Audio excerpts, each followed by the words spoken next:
ഓരോ രാവും ഓരോ പകലും കൊടിയും തോറും ലാത്ത് രണ്ടാമത് ആരാധിക്കപ്പെടും, ഉസ്സ രണ്ടാമത് ആരാധിക്കപ്പെടും.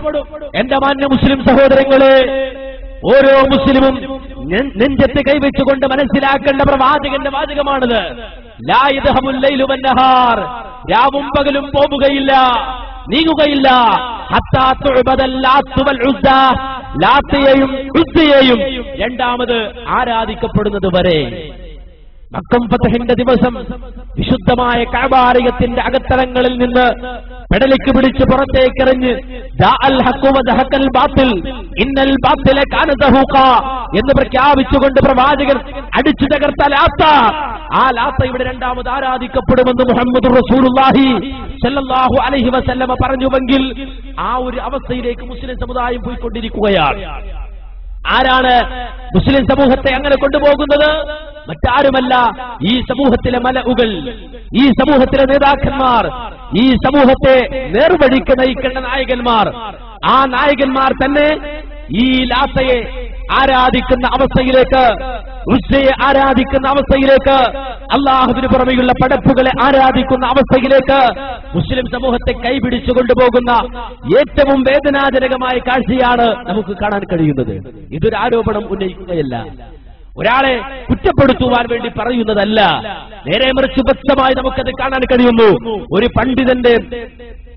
പണ്ഡിതനോടുള്ള ചോദ്യവും ആ ചോദ്യത്തിന് ആ പണ്ഡിതൻ നൽകുന്ന ഉത്തരവും നിങ്ങൾ ശ്രദ്ധിച്ചാൽ തന്നെ ഞാൻ പറയുന്ന ഈ കാര്യത്തിലുള്ള തെളിവാണ് എന്നത് വളരെ വ്യക്തമായി മനസ്സിലാക്കാൻ സാധിക്കുന്നതാണ്.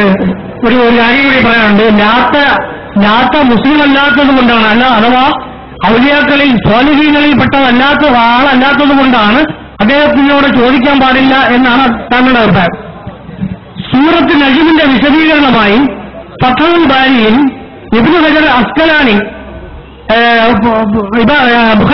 ബുഖാരിയുടെ ഹദീസിന്റെ വിശദീകരണമായി ഇബ്നു ഹജർ അസ്കലാനി ഫത്ഹുൽ ബാരിയിൽ 16-ാമത്തെ വാള്യത്തിൽ അതിന് വ്യക്തമായി വിശദീകരണം കൊടുത്തിട്ടുണ്ട്. റിജാലിൻ സ്വാലിഹീൻ എന്ന് പറഞ്ഞുകൊണ്ട് ലാത്തയെ സ്വാലിഹീങ്ങളിൽപ്പെട്ട ആളായിരുന്നു എന്ന് ഇബ്നു ഹജർ അസ്കലാനി അതിനെക്കുറിച്ച് രേഖപ്പെടുത്തിയിട്ടുണ്ട്. അപ്പോൾ നിങ്ങൾ ലാത്ത മുസ്ലിമല്ല, അല്ലെങ്കിൽ ഗുരുവായൂരപ്പന്റെ കൂട്ടത്തിലാണ് എന്ന് പറഞ്ഞുകൊണ്ട് നിങ്ങൾക്ക് തള്ളിക്കളയാൻ പറ്റില്ല. ഒരു മുസ്ലിം ഈ ലാത്തയ്ക്ക് താങ്കൾ പറഞ്ഞതുപോലെ സമദിയത്ത് അല്ലാഹുവിനെ മാത്രമാണെന്ന് വിശ്വസിച്ചുകൊണ്ട്, ഈ ലാത്ത ഒരു ഔലിയ, ഒരു സ്വാലിഹീങ്ങളിൽപ്പെട്ട ആളാണെന്ന് വിശ്വസിച്ചുകൊണ്ട്, ഒരു വലിയാണെന്ന് വിശ്വസിച്ചുകൊണ്ട് ഒരു മുസ്ലിം സഹായം തേടിയാൽ അത് ശിർക്കാകുമോ അല്ലയോ എന്ന് മാത്രമാണ് എന്റെ ചോദ്യം. നിങ്ങൾ അതിന് മറുപടി പറഞ്ഞില്ല. ഇബ്നു ഹജർ അസ്കലാനി അവിടെ 3 അഭിപ്രായം പറഞ്ഞിട്ടുണ്ട്. നിങ്ങൾ പറഞ്ഞത് അതിൽ കേവലം ദുർബലമായ ഒരു അഭിപ്രായമാണ്.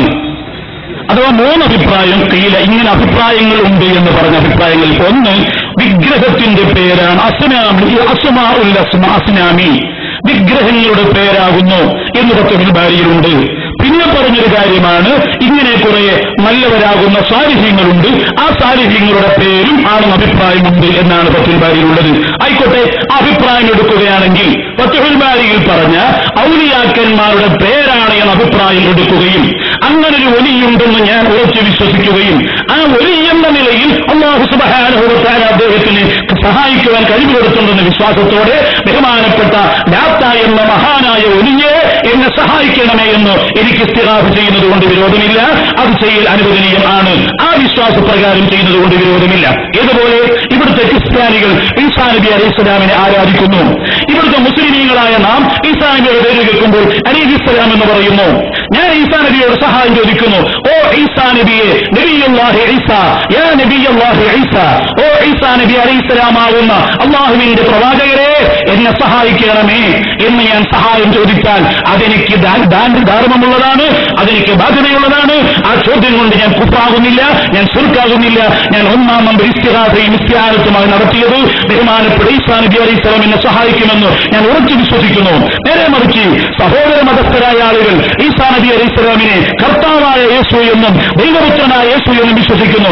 ആ വിശ്വാസം വെച്ചുകൊണ്ട് സഹായാർത്ഥന നടത്തിയാൽ അത് ശിർക്കാണ്, അത് കുഫ്റാണ്. അപ്പോൾ ആരോട് ചോദിക്കുന്നു എന്നതല്ല, അതിന്റെ യാഥാർത്ഥ്യവും വിളിക്കുന്നവന്റെ വിശ്വാസവും കൂടി നാം കൂട്ടിച്ചേർക്കേണ്ടതുണ്ട്. അപ്പോൾ ഈസാ നബി അലൈഹിസ്സലാമിനെ യാ നബി അല്ലാഹു ഈസ, അല്ലെങ്കിൽ മറിയം ബീവി റളിയല്ലാഹു അൻഹാ, മറിയം ബീവിയെ ഇവിടുത്തെ ഇതര സഹോദര മതസ്ഥരാകുന്ന ക്രിസ്ത്യാനികൾ മറിയം ബീവിയെ ദൈവപുത്രിയായി മാതാവായ ദൈവമെന്നുമൊക്കെ അവർ പറയുന്നു. അങ്ങനെ ദൈവീക സങ്കല്പം വെച്ചുകൊണ്ട് ക്രിസ്ത്യാനികൾ വിളിക്കുന്ന ദുരൂപത്തിൽ വിളിച്ചാൽ ആ വിളി ശിർക്കാണ്. നേരെ മറിച്ച് യാ വലിയത്തുല്ലാഹി മറിയം, ഓ അല്ലാഹുവിന്റെ വലിയത്തായ മറിയം ബീവിയെ എന്നെ സഹായിക്കണമേ എന്ന് ഞാൻ വിളിച്ചാൽ അതെനിക്ക് ഇസ്തിഗാസയാണ്, അതെന്റെ ധാർമ്മികമായ തൗഹീദിന്റെ പരിധിക്ക് പെടുന്നതാണ്. ഇതുപോലെ ലാത്ത ഒലിയുല്ലാഹി എന്ന കൗല് പ്രകാരം, ലാത്ത അല്ലാഹുവിന്റെ ഒലി എന്ന മഹാത്മാവെന്ന കൗല് പ്രകാരം ആ ചരിത്രം ബോധ്യപ്പെട്ടുകൊണ്ട് യഥാർത്ഥ ഒലി എന്ന് കണ്ടെത്തി ഞാൻ അദ്ദേഹത്തോട് സഹായം ചോദിച്ചാൽ അത് തൗഹീദിന്റെ പരിധിയിൽ പെടുന്ന സഹായമാണ്. ആ സഹായം കൊണ്ട് വിളിച്ചാൽ ഒരിക്കലും തൗഹീദിന് പുറത്തു പോകുന്ന പ്രശ്നം ഇല്ലേ ഇല്ല.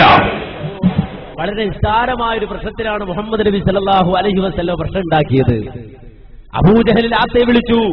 നബി സല്ലല്ലാഹു അലൈഹി വസല്ലം പറഞ്ഞു, അല്ല, നിങ്ങൾ എന്താണ് ഈ കാണിക്കുന്നത്, എന്താണ് ഈ പ്രവർത്തിക്കുന്നത്? ഏകനായ റബ്ബ് അവന് മാത്രം സമർപ്പിക്കണം, നിങ്ങൾ ലാത്തക്ക് കൊടുക്കുകയാണോ, ഉസ്സക്ക് കൊടുക്കുകയാണോ എന്ന് നബി സല്ലല്ലാഹു അലൈഹി വസല്ലം ചോദിച്ചു. അതിന്റെ പേരിൽ 13 കൊല്ലക്കാലം നബി സല്ലല്ലാഹു അലൈഹി വസല്ലം പട്ടിണി കിടക്കേണ്ടി വന്നു, അടികൊള്ളേണ്ടി വന്നു, അവസാനം നാടുവിടേണ്ടി വന്നു.